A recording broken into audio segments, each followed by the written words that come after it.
Hello, Jim Stroud here for TribeTV.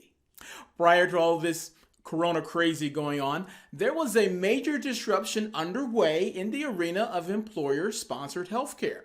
Now, with COVID-19 cases on the decline, things seem to be returning back to the way they were. Oh my God! Please God, bring it back to the way things were. I really want this year to be over. I want my mommy. Such being the case, I am curious about the future of employer-sponsored healthcare. Check out these headlines just in case you missed them. Could you? Yeah, thank you. All right, here we go. Now, Apple, I think, started off here. Apple is launching medical clinics to deliver the world's best healthcare experience to its employees. Did you know that? Uber teams up with startup grand rounds to give big employees free rides to the doctor. And not to be outdone, Amazon creates a virtual medical clinic for employees. With 12 million people losing their employer-sponsored healthcare during this pandemic, I imagine that all the disruption that started a couple of years ago will pick up even more steam. And that's the topic of this episode of Tribe TV.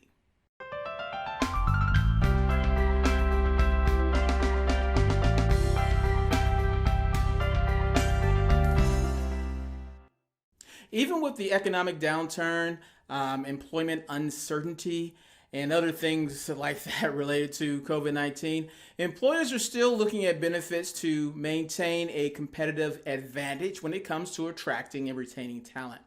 This was the topic of a webinar that was presented recently by a company called MyBiz. And here's some other quotes that could be gleaned from that very interesting webinar. And they are these.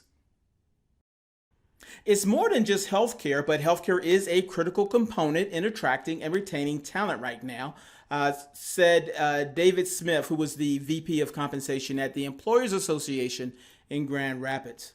It's really critical because we have to attract and retain the best talent if we're going to remain sustainable in West Michigan and competitive. Now, someone else said, many more employers of late also are benchmarking their benefits to see how they compare against market norms and trends. And that was said by Drew Van Dyke, who is a partner at Olivier Van Dyke Insurance Agency in Wyoming. Now, he went on to say, those companies want to know where we are sitting to remain competitive to retain employees.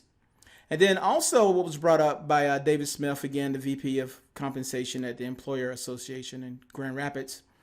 He pointed out that an annual survey by the Employers Association showed that health coverage this year cost employers an average of $1,500 per month per employee for a family plan and about $1,100 for a two-person plan. All that being said, we are positioned inside of a perfect storm, right? So you have a lot of people depending on employer-sponsored healthcare that have suddenly lost it due to unemployment related to the pandemic. You have major tech companies who are poised to disrupt the whole thing with their ideas. And then you have, in the meantime, a lot of companies having to pay out a lot of money just to remain competitive and to keep their talent in place. It's a lot to process when you think about it. And that's why I reached out to somebody who can sort of talk to it from every angle. Ladies and gentlemen, our CEO, Will Staney. Will, what do you think about all this stuff? Thanks, Jim. Indeed, we are in major transition mode, and the future of work is being accelerated by this pandemic.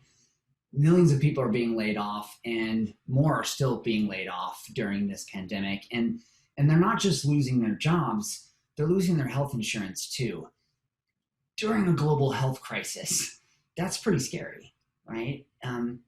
On top of that, as of last year, 28% of workers in the US were freelancers. And the pandemic is actually accelerating that trend as well. I read an article on NPR this week that makes this very case. It reads, 2 million Americans have started freelancing in the past 12 months.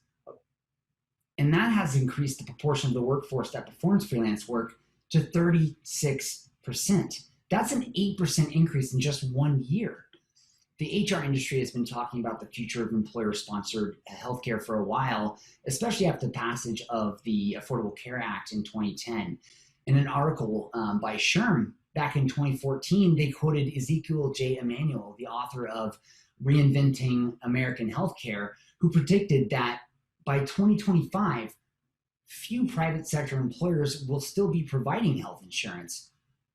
Wow, that's only 5 years from now. And as you said earlier, Jim, offering healthcare benefits is still a major employer retention tool, as well as part of a total compensation package for most full-time employers, right? And so, should it be?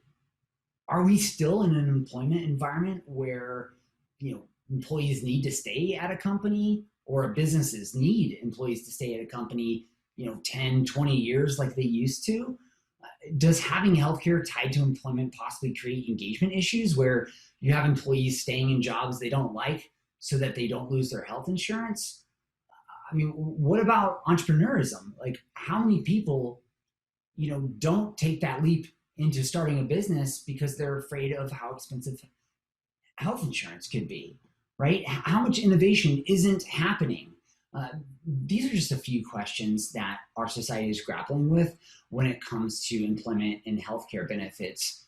And in view of all these questions, I can't help but wonder what we did before employer-sponsored healthcare. Like when did this all start? Jim, do you know? Why, yes, I do. Roll tape! Today's topic, how did healthcare come about in the United States? The simple answer is, costs keep up with care. As the nation went to war in the early 1940s, many able-bodied men went overseas and competition for workers began to increase.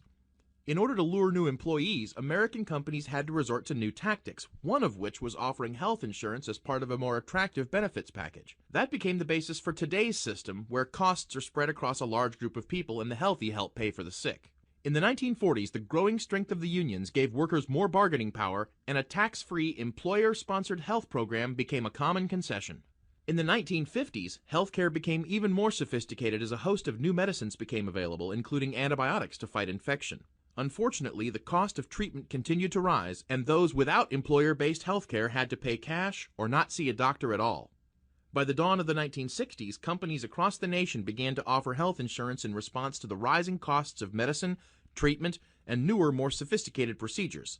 Also during this time, Medicare and Medicaid were implemented, allowing the elderly and poor some government-sponsored protection from rising costs. During the 80s and 90s, health costs rose rapidly. As a result, most employer-sponsored health plans changed from the more expensive pay-as-needed plan to a plan that allowed third parties to set up fee structures and manage costs. By the mid-90s, the most common type of health plan was managed care. Today, managed care is still fairly common in U.S. healthcare, especially as a PPO plan, though it is losing popularity as more consumer-driven plans are introduced. Health insurance is still typically available through your employer, who negotiates coverage for the whole group of employees to lower costs. If you're self-employed or unemployed, you typically have 3 options. Take a big financial risk and go without medical coverage, pay full price for every medical procedure at rates that haven't been pre-negotiated, or purchase your health insurance on the open market. So to sum it up, health coverage came about as healthcare became more sophisticated and expensive, and you typically get it through your employer, on the private market, or through the government in the form of Medicare and Medicaid. So now you know. And that is the history of that. Back to you, Will. Do you have any comments about health insurance, Jim? No.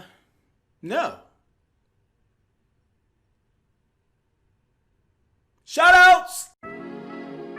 Thank you 1,000 times. Thank you for your comments. They are so appreciated. Jan, I'm with you on the trade school thing. If you earn money with a trade now, you can always go to college later, pay for it without taking on a loan, and escape the massive debt. Melissa, it's a deep question because I'm a deep person. And like you, I agree that students should pick degrees that are in demand. Tara, valid point. When I go to the doctor, I want to see a degree on the wall and not a training certificate. And very good point about Gary V. I think this really speaks to student motivation. When it comes to success, there are no excuses.